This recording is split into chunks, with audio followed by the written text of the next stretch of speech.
सभी वीडियो देखने वाले मेरे जानकारों को और मेरे चाहने वालों को जय निकलम महादेव की।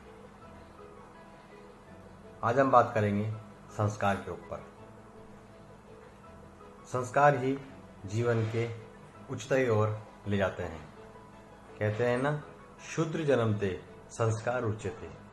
अगर हमने किसी बिल्कुल ही निम्न जाति में जन्म ले लिया लेकिन संस्कार हमारे अच्छे हैं तो वह हमें बहुत उच्चतम स्तर पर ले जा सकते हैं।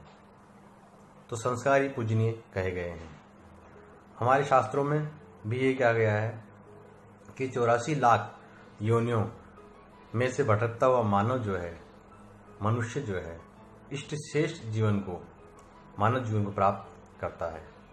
किंतु ईश्वर द्वारा प्रदत्त इस जीवन का सही उपयोग न होने के कारण उसे एक के बाद दूसरा, दूसरे के बाद तीसरा जन्म लेना ही पड़ता है और निरंतर वह इसी दलदल में फंसा रहता है।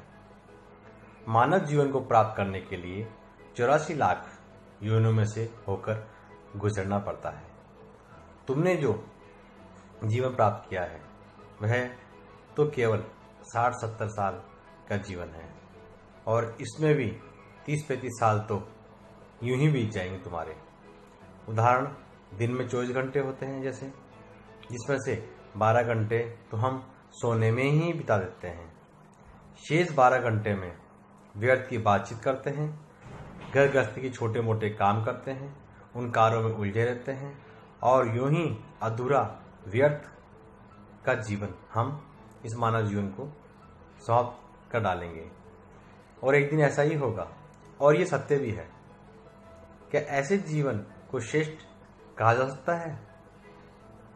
क्या तुम्हें वास्तविक जीवन का अर्थ नहीं मालूम? जीवन का आनंद क्या होता है और अमृतत्व को कैसे प्राप्त किया जा सकता है, यह तुम्हें पता ही नहीं है। तुमने तो अपने जीवन को केवल रोते हुए, झींकते हुए, सोते हुए, व्यर्थ में इन कार्यों उल्टे सीधे में ही व्यतीत कर दिया और अपना जीवन बर्बाद कर रहे हैं। अब जबकि तुम्हारे पास यह जीवन है तो इस जीवन का सही मूल्यांकन करना तुम्हारा फर्ज है, कर्तव्य है, क्योंकि छल, प्रपंचों, न्यूनताओं और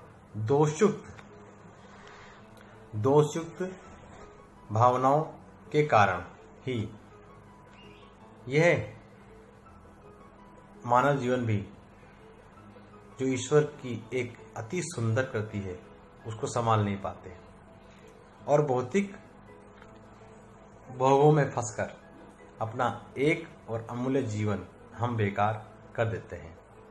जन्म मृत्यु के इस चक्रव्यूह में मनुष्य उलझकर रह जाता है और ईश्वरीय वरदान से युक्त मानव जन्म अपने मूल लक्ष्य को प्राप्त न कर पाने के कारण अपूर्ण ही वापस रह जाता है। लेकिन मेरे सदगुरुदेव भगवान स्वामी निखिलेश्वर महादेव बताते हैं, दीक्षा द्वारा गुरु मानव के अपूर्ण जीवन को पूर्ण करने में सहायक बनते हैं। केवल और केवल गुरु ही इस प्रक्रिया को संपन्न कर मानव को जन्म मरण के इस बंधन से मुक्त कर सकते हैं और वह भी मात्र दीक्षा के माध्यम से। आप देखिए, जब सद्गुरुदेव कृपा अपने जीवन में होने लगती है तो हमें बहुत से ही जीवन में सफलता प्राप्त होने लगती है।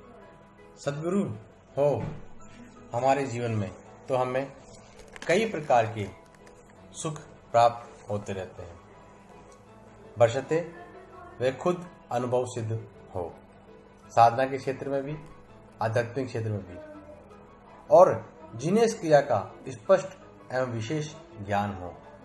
यदि तुम्हारे जीवन में ऐसे गुरु मिल जाए एक बार, तो फिर इस जीवन का कोई मकसद ही नहीं रह जाएगा।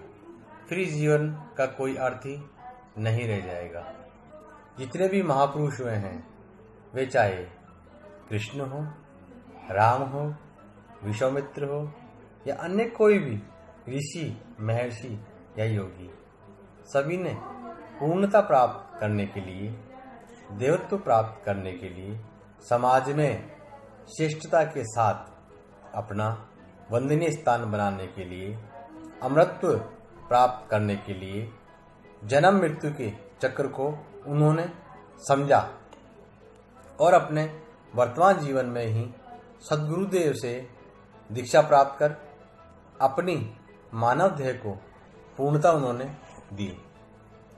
गुरु उपनिषद जो है उसमें तो कहा भी गया है, क्या है, सांदीपन जी जो ऋषि थे वह श्री कृष्ण भगवान के गुरु थे। तो कहा गया है, सांदीपन प्रसादेन कृष्ण सर्वधिकी शर्ति ही। राम भगवान विश्वामित्र गुरुम प्राप्य राम सर्वत्र राजते। अहो भाग्यम अहो दिव्यम धन्यम शिष्यस्य जीवितम सद्गुरु करुणां कृत्वा दीक्षा ज्ञानम विशुद्धति। ये गुरु उपनिषद का एक श्लोक है। सद्गुरुदेव भगवान बताते हैं इसका अर्थ कि गुरु सांदीपन की कृपा से कृष्ण भगवान सब कुछ करने में समर्थ हुए। इसी प्रकार गुरु विश्वामित्र जी की शिक्षा और दीक्षा से रामचंद्र भगवान जी सर्वत्र सुशोभित रहे हैं।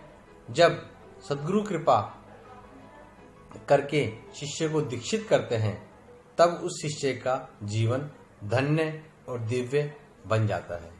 अतः तुम्हें चाहिए कि ऐसे सद्गुरुदेव से आप भी चरणों में बैठकर पूर्णत्व दीक्षा प्राप्त करें और इस जीवन को पूर्ण कर सकें, जिससे कि तुम्हें बार बार मलमूत्र युक्त जीवन को न भोगना पड़े, बार बार भौतिकता में बंद करके पूरे जीवन को एक कटघरे में कैदी की तरह व्यतीत नहीं करना पड़े। तुम्हें इन बंधनों से मुक्त हो सके और जो जीवन की श्रेष्ठता है उसे प्राप्त कर सके, क्योंकि यही आप लोगों के जीवन का गंतव्य होना चाहिए। उन्नति की ओर अग्रसर हो सकें आप लोग और अशुद्ध देह को समाप्त कर शुद्ध देह को, जिसे सूक्ष्म देह भी कहा गया है, सूक्ष्म देह बहुत ही उच्च कोटि का देह है।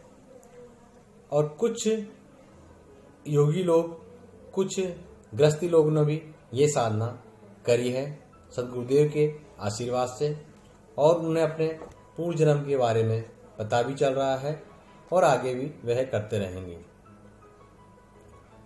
और जीवन की ये श्रेष्ठता तुम्हें तभी प्राप्त हो सकती है जब सद्गुरुदेव दीक्षा के माध्यम से अपनी शक्ति को प्रदान कर शिष्य के शरीर को पूर्ण रूप से चैतन्य कर सकेंगे। तब ज्ञात हो सकेगा कि अब तक जीवन केवल एक भूल भुलैया की तरह ही था, जिसमें भटक जाने पर मानव अपने पथ को भूल गया था, उस पथ को जिस पर आगे बढ़कर उसे अपने गंतव्य तक पहुंचना था। क्योंकि चित्त के एकाग्र न रह पाने के कारण ही मस्तिष्क में नाना प्रकार के चित्र उभरते रहते हैं, जो कि चित्त को स्थिर नहीं रहने देते। यही कारण है कि मनुष्य उस सूक्ष्म देह या विशुद्ध देह को प्राप्त नहीं कर पाता। जब तक मनुष्य भौतिक बंधनों की गर्त में फंसा रहेगा, तब तक वह उस विशुद्ध देह को नहीं जान सकता। इसलिए बार बार कहा गया है, सद्गुरुदेव शरण्यम, सद्गुरुदेव शरण्यम, शिव शासनतः, शिव शासनतः, शिव शासनतः।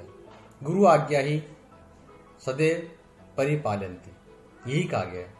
अतः भौतिक बंधनों से मुक्त होना ही आप लोगों को पड़ेगा। तभी आप विशुद्ध तत्व को जानकर विशुद्ध ध्येय तक पहुंच सकेंगे।